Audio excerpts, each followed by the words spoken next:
charabia, charabra, charachien, charivari, chari... Enjoy subliminal. Rêver et aller nulle part. Un consentement jusqu'à se laisser prendre, jusqu'à se confier libre. Une échelle pour les étoiles, l'emprunter et monter. Monter pour aller nulle part. Rêver pour aller nulle part. Rêver pour vivre plus tard. La lune, si elle parcourt la mer, c'est pour mieux se noyer dans la dune. L'échelle, si elle est haute, si haute, c'est pour mieux accrocher plus loin. Rêver et aller nulle part. L'échelle est longue, la lune ma mère, les rêves bruyants. Et toujours l'hésitation d'un chemin pour aller nulle part. Lettre, police, caractère. Je t'attendrai dès demain, je t'attendrai dès demain. Ce monde ne manque pas d'air.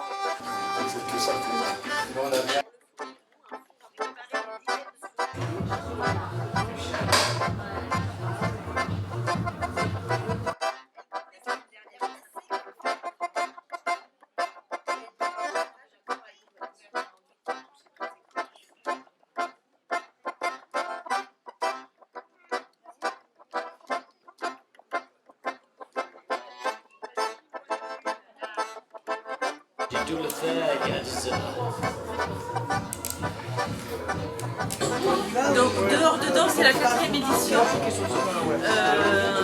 Le principe, le concept, l'ensemble des ateliers, des résidents, des artistes, des maisons d'édition, des associations qui travaillent ici à l'année et notre association PAC, invitions pendant 4 jours des amis, des artistes, des créateurs pour rencontres, pour montrer, pour ensemble se réjouir.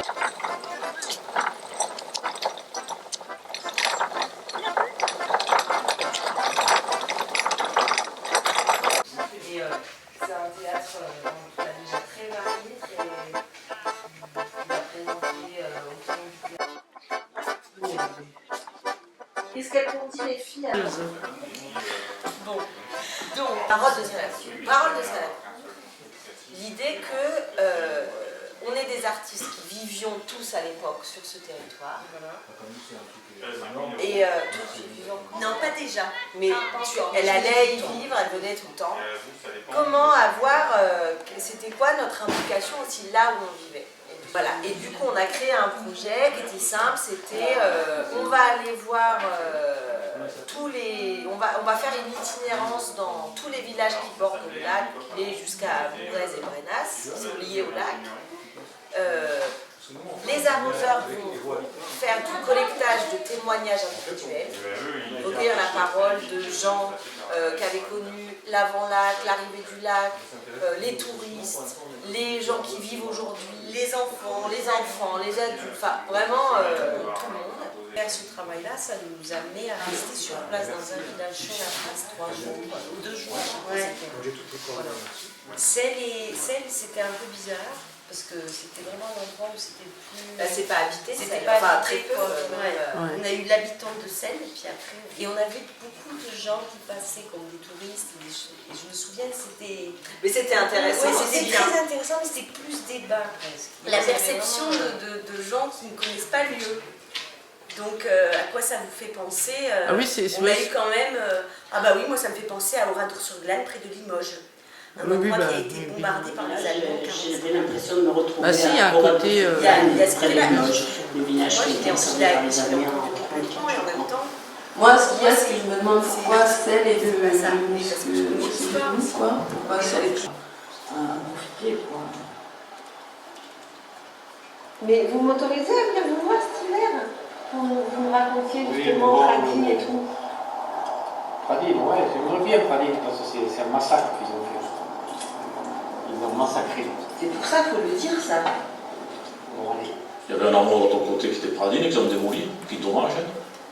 C'était fait en voûte. C'est vrai qu'on se dit, il y a eu avant le lac, puis il y a eu le lac. Et au-delà de ce que certains ont pu perdre avec le lac, c'est aujourd'hui, qu'est-ce qu'ils pourraient... Est-ce qu'ils regrettent que le lac ait été créé? Ceux qu'on connaît avant le lac. Parce que bon, il y avait un paysage, il y avait quelque chose, il y avait une rivière. Donc toi, tu étais l'artiste plasticienne qui était avec son Carnet de croquis. carnet de croquis qui dessinait. Tout le long pendant les 3 semaines de l'itinérance à travers les villages. Voilà. C'était pour avoir quelque chose de la matière aussi. On avait fait des photos sur des noirs d'autant plus. Et là, on avait décidé de faire des dessins. Et oui, puis d'être là, présente aussi, parce qu'en fait, ça me permettait de nourrir un petit peu aussi les images que je faisais. Et je voulais te poser une question, Sophia. Est-ce qu'il y a une différence entre faire des croquis et faire des photos? Oui. C'est laquelle? Ben, le temps, la durée. Parce qu'en fait, par exemple, si je dessinais le village, quand j'arrivais par exemple sur Auton ou sur Nouvelle, etc., je faisais un tour pour voir les endroits qui me semblaient clés par rapport à ce qu'on avait envie de faire. Et puis moi, ça m'imprégnait du lieu. Et puis quand il y avait les interviews, j'étais dans la caravane avec Périlou, Charlotte. Et pendant que l'interview se déroulait, je dessinais les gens. En photo, il y aurait eu quelque chose, je pense, pour les gens plus intrusif pour moi. Voilà, c'est ce que je pense aussi. Ouais. Et puis le plus dessin, agressif. du coup, parce que la ressemblance n'était pas forcément là. Voilà, ouais. Il y avait quelque chose qui était juste de l'ordre de la trace. Donc,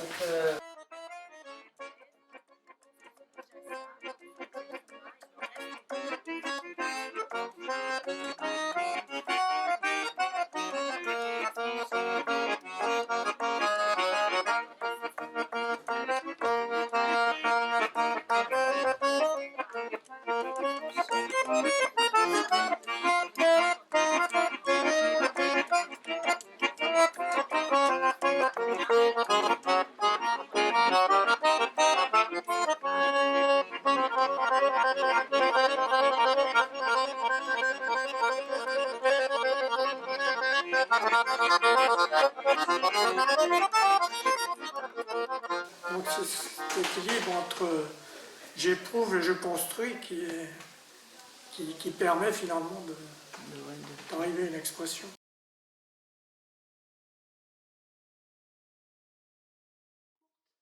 on prend la mesure d'un stylo je sais pas, comment ça s'appelle pour creuser l'instrument qu'on utilise en gravure? La gouge. La gouge. Ben non, mais Non, je veux dire que pas... il y a un côté assez charnel aussi quand même, tu vois. Tout à fait, tout à fait. Tu vois, c'est ça que je veux dire, c'est Oui. quand même proche. Il y a de la distance, mais il y a de la proximité aussi, tu vois. Ouais, il faut qu'il y ait les deux, parce que sinon, s'il y a trop de proximité, tu n'arrives pas à exprimer quoi que ce soit. Tu es submergé par l'émotion. Tu vois, tu imagines quand tu dessines, si tu es dans la rage, tu griffes le papier, tu écrases si tu fais au fusain, tu écrases le fusain, etc. Mais au total, ça a débordé. Il faut que tu prennes un peu de recul quand même pour établir le visible.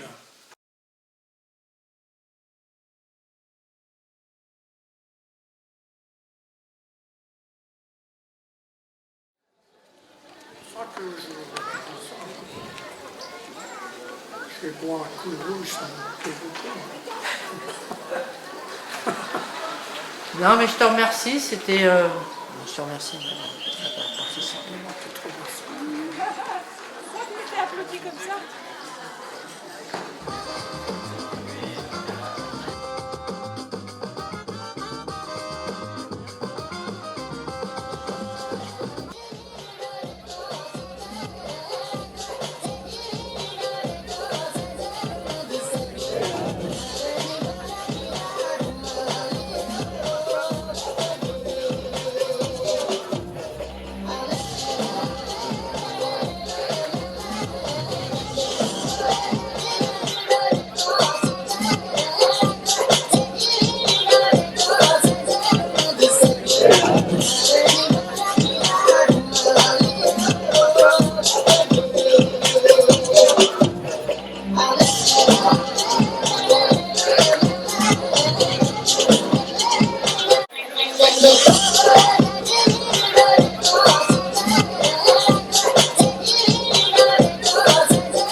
Passons.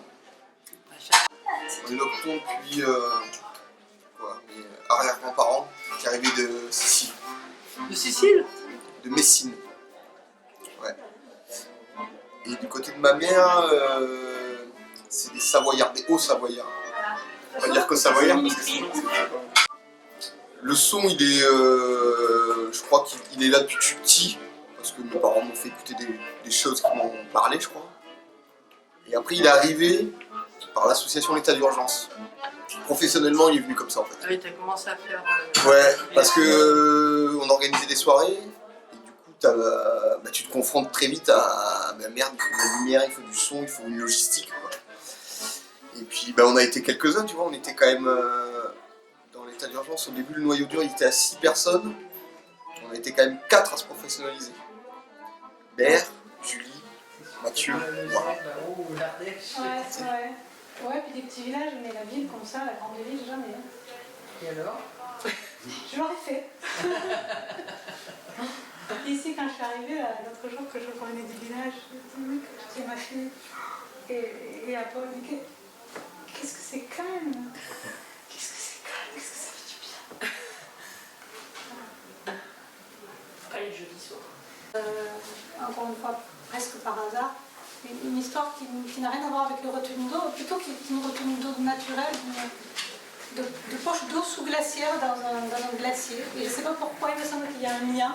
Et que peut-être, du coup, l'autre jour, on montait sur les côtes, là, quand on a... Donc, évidemment, il y a beaucoup de matières qui viennent de ma propre vie, mais il y a beaucoup de choses... Au-delà, il y a eu comme des récoltes aussi, comme vous avez fait avec la parole seule avec vous. C'était des gens qui me racontaient leur... Ah oui, il y a eu ça aussi. Oui. Problème d'expulsion, etc. Et peut-être j'irai voir ce qui se passe. Et là, on a le dossier, mais c'est un peu ce qu'il y a par rapport au lac du Salé.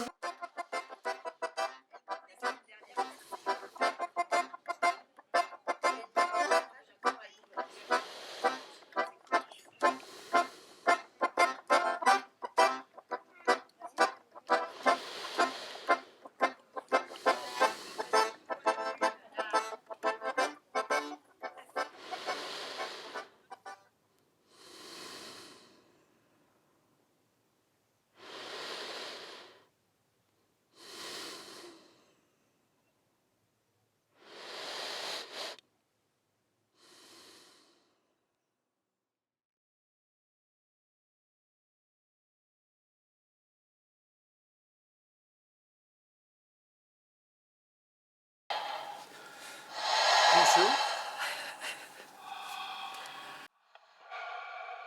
Mon travail récent est un travail qui est orienté de plus en plus vers l'installation.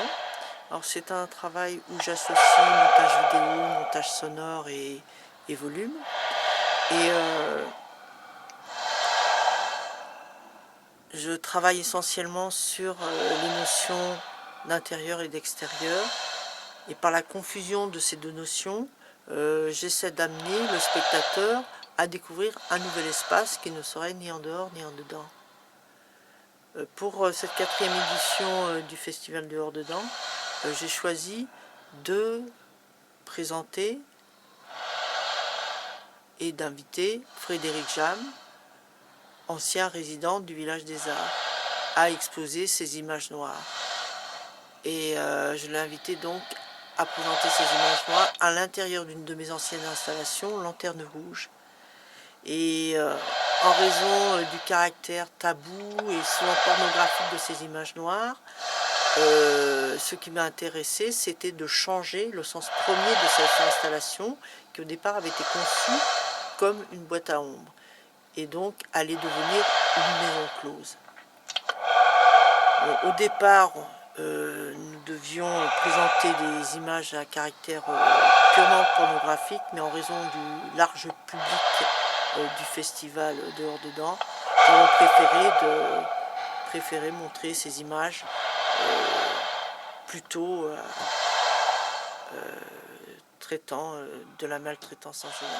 Quelques années, là, avec le recul, c'est qu'il y a un deuil qui n'est pas fait. Ça a été une perte importante, totale pour certains qui avaient leur maison, leur histoire, la place du cimetière, etc.